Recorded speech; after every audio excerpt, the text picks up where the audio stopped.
काफी इम्प्रूवमेंट है पहले से, मतलब 80 to 90% इम्प्रूवमेंट है सर। ठीक है, मैं आपको आगे का मेडिसिन भेज।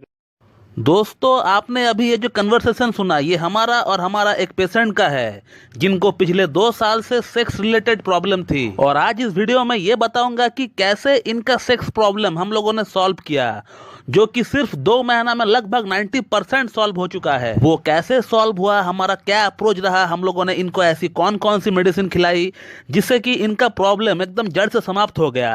तो आज इस वीडियो में हम लोग ये जानने वाले हैं। तो मैं डॉक्टर सुप्रियोता और आप सभी का फिर से एक बार बहुत बहुत स्वागत है मेरा इस YouTube channel homeo care tips पे। तो दोस्तों, ये जो पेशेंट है ये हमारे पास आए थे लास्ट ईयर दिसंबर में ऑनलाइन कंसल्टेशन के लिए। इनको भी वही कॉमन प्रॉब्लम्स थी जो कि सेक्सुअल प्रॉब्लम्स के अंतर्गत देखी जाती है, like erectile dysfunction, premature ejaculation, lack of libido. तो यही सब प्रॉब्लम्स ये पेशेंट भी फेस कर रहा था। और मेरे पास आने से पहले इनका बहुत जगह से इलाज भी चला।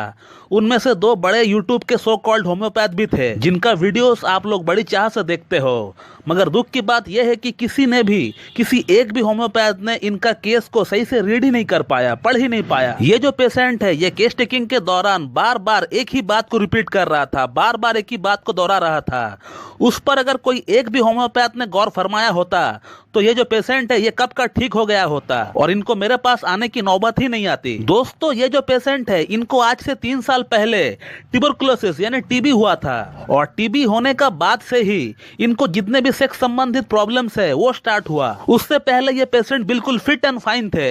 ये पेशेंट बार बार दोहरा रहा था कि मुझे ये प्रॉब्लम्स नहीं थी, लेकिन जब से मुझे टीबी हुआ उसके बाद से ही मुझे ये प्रॉब्लम्स डेवलप हुई है। और उसी के बाद इनको स्टैमरिंग यानी हकलाने का प्रॉब्लम भी स्टार्ट हो गया, जो कि ये पहले नहीं हकलाया करता था। तो सेक्स प्रॉब्लम और स्टैमरिंग ये दोनों ही स्टार्ट हुआ टीबी होने का बाद से, पहले इनको नहीं थी। और जब मैं इस पेशेंट का केस टेकिंग कर रहा था इस बात को इन्होंने कम से कम 10 बार दोहराया कि सर मैं इससे पहले बिल्कुल भी ठीक था, मुझे कोई भी शारीरिक प्रॉब्लम नहीं थी, लेकिन जब से मुझे टीबी हुआ है उसके बाद से ही ये सारी प्रॉब्लम्स डेवलप हुआ है। और इसी बात से मुझे इस पेशेंट का प्रॉब्लम का जो जड़ था, जो रूट कॉज था, वो मुझे दिख गया था। और वो जड़ है side effect of anti tubercular medication. यानी जब इनको टीबी हुआ था और टीबी के लिए जब इनको एंटी ट्यूबरकुलर मेडिसिन दी गई थी, उसी इंग्लिश मेडिसिन का ये साइड इफेक्ट है। तो अगर आज मेरा ये वीडियो कोई होम्योपैथ देख रहा है तो हमेशा एक चीज को याद रखे, when you ever come across patient who have suffered from bad effects of anti tubercular medication, so please in such cases do remember a drug name which is known as streptomycin। Streptomycin है जो medicine है ये TB patient में ही दी जाती है। But जब आपको कोई ऐसा पेशेंट मिले कि इंग्लिश ट्यूबरकुलर मेडिकेशन के बाद अगर कोई साइड इफेक्ट चालू होता है पेशेंट में, और वो साइड इफेक्ट कुछ भी हो, टॉप टू बॉटम कुछ भी हो सकता है। इस केस में मैंने सेक्सुअल प्रॉब्लम और स्पीच प्रॉब्लम के लिए स्टेप्टोमाइसिन का इस्तेमाल किया है, लेकिन आपका पेशेंट को अगर कोई और प्रॉब्लम है, फ्रॉम टॉप टू बॉटम कुछ भी प्रॉब्लम हो सकता है, तो फिर आप आंख बंद करके स्टेप्टोमाइसिन के बारे में सोचिएगा। लेकिन element after bad effects of anti tubercular medicine ही होनी चाहिए, तभी स्टेप्टोमाइसिन काम करेगी, अदरवाइज नहीं। और इस पेशेंट को मैंने स्टेप्टोमाइसिन 200 और 1 mg का एक सिंगल डोज ही दिया है अब तक। और आज तकरीबन 2 महीना हो चुका है इनका ट्रीटमेंट हमारे पास चलते हुए, और इनका प्रॉब्लम कम से कम 90% तक सॉल्व हो चुका है। पिछले 2 साल से वो यहाँ वहाँ के मेडिसिन खा रहे थे, लेकिन इनको कोई भी फर्क नहीं पड़ा था। लेकिन हमारे पास सिर्फ 2 ही महीना ट्रीटमेंट इनका चला और इनका प्रॉब्लम कम से कम 80 to 90% सॉल्व हो गया। और इसी के साथ इनका जो स्टैमरिंग प्रॉब्लम थी, जो हगलाने का प्रॉब्लम थी, वो भी कम से कम 60 to 70% सॉल्व हो गया। मैं फिर से चाहूंगा कि आप लोग इस पेशेंट का फीडबैक एक बार पूरा सुने।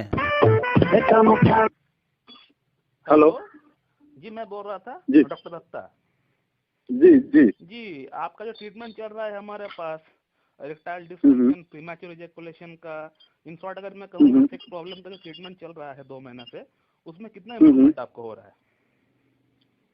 जी डॉक्टर साहब, जो आपका जो मेरा जो चल रहा था दवाई वगैरह, वो तो चल रहा था दिसंबर से, तो बहुत ही अच्छा उसका फीडबैक है मेरे तरफ से। अच्छा। अभी काफी इम्प्रूवमेंट मेरे को इसमें दिख रहा है। अच्छा। पहले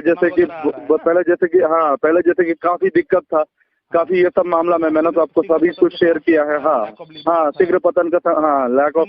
अभी जो है डॉक्टर साहब, अभी क्या हो रहा है कि अभी फिजिकल इंटीमेसी का डिजायर बढ़ रहा है, इरेक्शन रह रहा है देर तक, मतलब बहुत सारा पॉजिटिव चीज हो रहा है। अब पहले जैसा नहीं रहा, स्पर्म काउंट भी बढ़ रहा है, काफी अच्छा है। पहले जैसा दिक्कत नहीं है, काफी इम्प्रूवमेंट है पहले से, मतलब 80 to 90% इम्प्रूवमेंट है सर। ठीक है, मैं आपको आगे का मेडिसिन भेज देता हूँ कल। ठीक है, ठीक है, थैंक यू।